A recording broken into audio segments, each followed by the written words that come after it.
because when you're showing these extravagant lifestyles, some people's belief level is not there yet. So you can't be superposing and at the same time think that you're going to affect people in a positive way, because a lot of people are not there yet, guys. So you can't be like that. You can't do that. That is not the way you affect people in a positive manner. You can't do it. You know, only thing you're helping is your own ego. So let ego die. Let it do what it do. Right? Your ego is just gonna try to pump you up and tell you you're the greatest in the world. Right? Right? Right? Rah rah rah for ego. But once you shut that down and you begin to affect people in a positive manner, boy, oh boy, can you then invoke change in people's lives, right? Because then people believe that, hey, this guy is no different than me, right? He breathes and bleeds the way I do, and he has come from humble beginnings, and I've come from humble beginnings, so I can as well create the same life that he has created.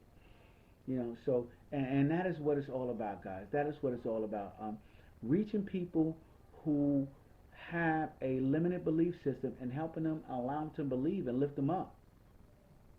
So, like I said, one of the first questions that I talked about, guys, and this will be an ongoing series, obviously, because I have a lot of questions that were asked to me by my mentor throughout my career, and I'm just giving you some of my top ones. And so, one of the first things that my I wasn't a lieutenant then when he asked me this. I was just an officer. But later on, people asked me as a lieutenant, and it was, Lieutenant Blue, why do you do what you do? So let's get back to that, guys. Let's get back to that.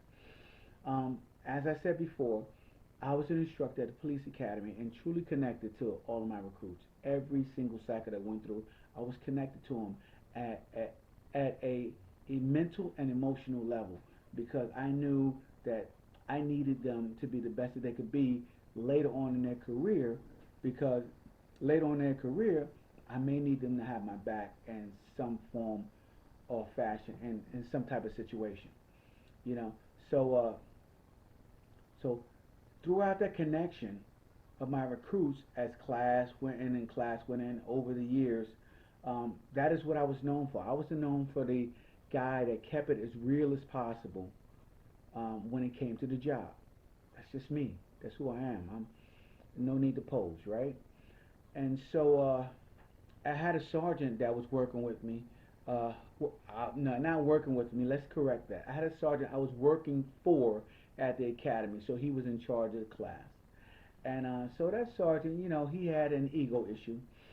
He loved to announce the fact that he was the sergeant in charge. That he was the boss of me and all the recruits and the class and so on and so forth, and everything went through him. I get it, man. Some people need to feel that way. It is their significance. It is what makes them feel important. And that's okay, right? That is their life, and I'm trying to get you to have a better life.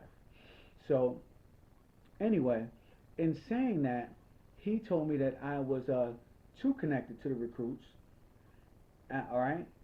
And here's the deal, right? When people say too connected to recruits, right? What they do is they lump them into a category. And I need you guys to understand this as I say this, right? Um, what this category is that it's the same category that people use, okay, to dehumanize everything else around them, right? When they say whites, when they say blacks, when they say Spanish, when they say Republicans, when they say Democrats, people, these are dehumanizing words. And what people fail to realize is each individual is a person with multiple thoughts, different forms of their personalities, and so many different things that make up that one single individual. And it is the lazy man's mind that forces them to try to take the easy route, path of least resistance, and categorize people so they can group them quicker and move faster. That's it. That's it, like an assembly line. So when they say recruits, I never believe recruits. I believe each individual was a recruit going through the police academy who needed individual attention, but at the same time, I needed to also take care of the entire group. And that was my philosophy. So for me, it was hard work every single cycle, and it was emotionally draining. But some people disconnected, and they threw people in entire groups. So this sergeant, told me that I was too connected to my recruits, too connected, and at the end of the day, that when my shift was done, I needed to leave and go home, right? Because I was known for having what I call fireside chats afterwards.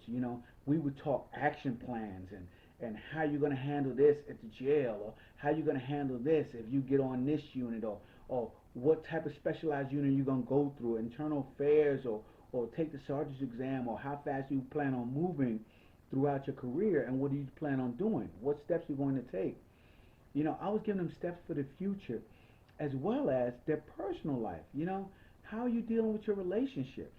How you deal with a marriage with a wife that's not in law enforcement, or a wife that is in law enforcement? How do you deal with that? How do you deal with children and responsibilities of mandatories and things like that? I would say all of those things, and it would get them to thinking and get them to be totally and completely involved in what they need to be involved in to have a good career, right? And those were the things that I was grooming them to do. But the sergeant told me that I needed to disconnect.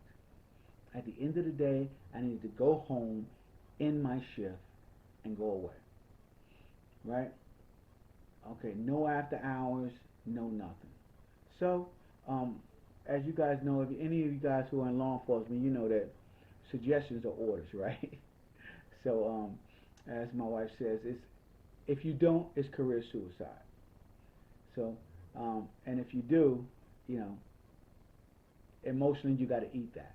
So, um, I ate it emotionally, and I left at the end of my shift one of those days, and when I left at the end of my shift, I I'm an extra person, so I go all in. I turned my phone off. I turned my phone off because I knew that someone would call me or someone would need me, and I would definitely have allowed them to reach out and talk to them and gave them whatever information they need and done whatever they needed to do in order to help them through whatever crisis they were dealing with. So so anyway, um, I turned my phone off, went home, and got up the next day and turned my phone on. And I turned my phone on and I had tons of missed calls and tons of messages. And the first call I got was from the state police. State police telling me that that was the last phone call on one of my recruits who was allowed to go home on the weekend. One of my recruits' cell phone, and he was reaching out to me. And it is sad. It's a sad story that resulted in, and I'm not going to get all into it into the podcast and everything, but it resulted into a murder suicide, basically. One of my recruits um, killed his girlfriend and then turned the gun and killed himself, right? And and he had called me. He had called me, and he reached out to me, and he was in pain. He was hurting, and he was looking for guidance. He was looking for help, and I turned off my phone. I left a man behind. I was not there when someone truly, truly needed me, and now I can never ever be there for him again. And and I always say to myself, maybe I could have said the right things to him, or maybe I couldn't. Maybe he made up his mind. But I do know that he reached out to me. He reached out to me, and I was not able to be there to give him the options that he needed, okay, to make changes in his life at a moment of crisis. So from that moment on, from that moment on, you know, um, as a matter of fact, I was so upset during that moment, I almost left the police academy, but I knew that it was other people that I needed to affect and change and help. And I was a one defiant son of a gun. All right, I was one defiant son of a gun and angry every day, because I refused to leave people behind. And so I spent the rest of my career just like that, refusing to leave people behind and not allowing, okay, words of ignorance, okay, to affect me when it comes to making changes in people's life in a positive manner. So um, that is why I do what I do. That is why I write books. That is why I teach. That is why I mentor. That is why I do podcasts and Facebook Lives and Instagram and TikTok and every post that I possibly can, because I cannot have another situation where someone is reaching out to me and someone needs me and I am not there. I refuse to be there. So that is why I do what I do, guys. So listen, we're about 25 minutes into this, 20 minutes into this podcast or whatever, and I just wanted to let you guys know that that is why I do what I do, and I'm gonna be doing this every single day. We're gonna go through all of these questions in the podcast, and I'm not gonna make them long. I'm gonna make them small and digestible, like my new book, Top 25 Mistakes and Route to the Good Life. And I just want you guys to realize that um, in order to change your life in any shape, form, or fashion, you are going to have to change. And if you're going to have to change, you got to do one or two things. And I want to say this before I go into change. Number one, you have to find somebody who is achieving the things that you want on the level that you want to achieve them. That's number one, right? Number two, right, you have to be very discriminatory toward the advice that you take in, right? Far too many of us take in way too much advice from way too many people. And you got to have one or two people who you get your advice from, and you follow that advice to the letter, okay, so that you can go back to that person and say, hey, listen, I tried that, it didn't work. And they can adjust it as necessary, okay? But if you have tons of advice coming from all over the place, then, guys, guess what? You are going to have information overload. Too much information leads to paralysis. And paralysis leads to you getting run over by a freight train because you're not moving, guys, because life is not going to stop moving. So, listen, guys, check out my new book. I'm going to leave the description and the video and the podcast. Second edition, Top 25 Mistakes en Route to the Good Life on Amazon, right? 1995. Yes, 1995. I went 5 cents less than my first one, right? And also, guys, you guys can grab it, the audio book for the next 5 days. The next 5 days, you guys can grab the audio book for absolutely free with Kindle. So, I mean, not the audio book, the ebook on Kindle. So, grab up the ebook on Kindle. Check that out, guys.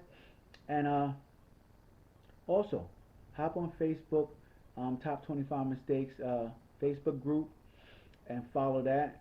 Follow me on TikTok, Lieutenant Sal Blue. Follow me on Instagram, Lieutenant Sal Blue, and follow me on whatever you want to follow me on, the YouTube channel as well, Top 25 Mistakes. So I will talk to you guys tomorrow. You guys have a great night, and enjoy the rest of your evening, man.